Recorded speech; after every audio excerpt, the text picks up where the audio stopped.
సాయి ఈశ్వర్. నమస్తే సార్. నాకు హెడేక్ వస్తే నేను హెడ్కి టైట్గా క్లాత్ కట్టుకుంటాను.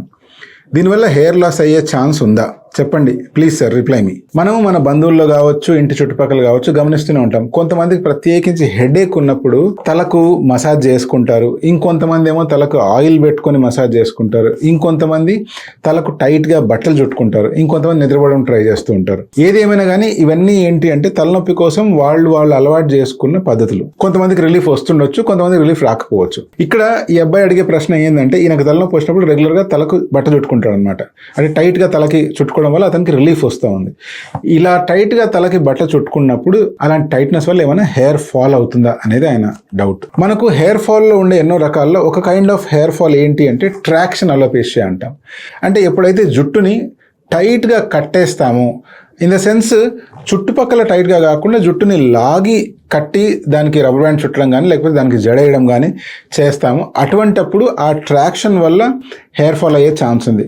కామన్గా ఆడవాళ్ళు ఎప్పుడైతే జుట్టును టైట్గా పోని వేస్తారో లేదా సిక్కులు ఎవరైతే ఉంటారో వాళ్ళు టైట్గా తలకు బ్రైడ్ చేసుకొని దాని తర్వాత మళ్ళీ తలపైన పగడి కడతారు, అంటే టర్బన్ కడతారు. ఇటువంటి సిచ్యువేషన్లో ట్రాక్షన్ అలోపేషియా వచ్చే ఛాన్స్ ఉంది. బట్ అలా కాకుండా జస్ట్ తల చుట్టూ ఒక బట్ట కట్టుకోవడం కానీ లేకపోతే తల చుట్టూ ఒక రిబ్బన్ లాంటిది కట్టుకోవడం కానీ చేసినప్పుడు హెయిర్ ఫాల్ అవుతున్న దాఖలాలు ఎక్కడా లేవు. ప్రత్యేకించి ఎటువంటి పేపర్స్ కూడా పబ్లిష్ అవ్వలేదు. సో మీరు దాని గురించి ప్రత్యేకించి వరి కావడం ఆపేసేయండి.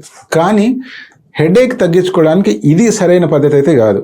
ఇమీడియట్గా మీకు ఎందుకు హెడేక్ వస్తుంది, మీరు టైంకి తినకపోతే హెడేక్ వస్తుందా, లేకపోతే ఏదైనా నాయిజీ ఎన్విరాన్మెంట్ ఉంటే మీకు హెడేక్ వస్తుందా, లేకపోతే ఎక్కువ లైటింగ్ ఉన్నప్పుడు చూస్తుంటే ఏమైనా హెడేక్ వస్తుందా, లేకపోతే ఈ హెడేక్ ఎందుకు వస్తుంది, దానికి ట్రిగర్ చేసేటివి ఏమైనా ఉన్నాయా అనేటువంటిది గమనించండి. అలాంటి ట్రిగర్స్ ని తగ్గించుకోవడానికి ట్రై చేయండి. ఎంత మీరు ప్రయత్నం చేసినా తలనొప్పి తగ్గట్లేదు అంటే ఇమీడియట్ గా మీకు దగ్గరలో ఉన్న న్యూరాలజిస్ట్ ని కానీ లేకపోతే జనరల్ ఫిజిషియన్ ని కానీ కలిసి ఒక ప్రాపర్ ట్రీట్మెంట్ అంటూ తీసుకోండి. జస్ట్ ఇలా తలకు బట్ట కట్టుకోవడం వల్ల టెంపరీగా మీకు రిలీఫ్ రావచ్చేమో కానీ ఇది పర్మనెంట్ సొల్యూషన్ కాదు.